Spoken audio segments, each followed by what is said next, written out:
চাচা ওই দেখো ওই পাগলটা, পাগল বলি কেন, মেরে দিব। আরে পাগল তো এত বড় সাহস বাচ্চাদেরকে ভয় দেখাস? আরে চাচা তুমি ওকে মেরে ঠিকই করেছো। আরে এই তো সেই পাগল। আরে যা এখান থেকে। আরে তুমি আমাকে মেরো না, আমি তোমার সঙ্গে বন্ধুত্ব করতে এসেছি। বন্ধু, আজ থেকে আমরা বন্ধু। ইয়ে বন্ধু বন্ধু বন্ধু। আচ্ছা ঠিক আছে, আমি তোর সঙ্গে কালকে দেখা করবো। যত তাড়াতাড়ি পারো তোমার ভাতিজা থেকে জমিনের পেপারগুলো সাইন করিয়ে নাও। হ্যাঁ স্যার, আপনি ঠিকই বলেছেন, আমার বড় ভাই তো মরে গেছে কবে।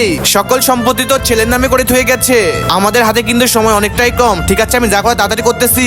দরকার হলে আমি আমার ভাতিজাকে শেষ করে দিব। কি, আমার বন্ধুকে মেরে ফেলবি? আমি তোকে ছেড়ে দেবো না, ছেড়ে মেরে ফেলবো। তুই আমার বন্ধুকে মেরে ফেলবি? তো সাহস কত বড়! আরে এই পাগল তো আমার চাচাকে মেরে ফেললো। চাচা, আরে এই পাগল আমার চাচাকে মেরে ফেললো, বাঁচাও আমাকে, বাঁচাও। তুমি যদি তোমার মাকে ভালোবেসে থাকো এখন চ্যানেলটাকে সাবস্ক্রাইব করে দাও।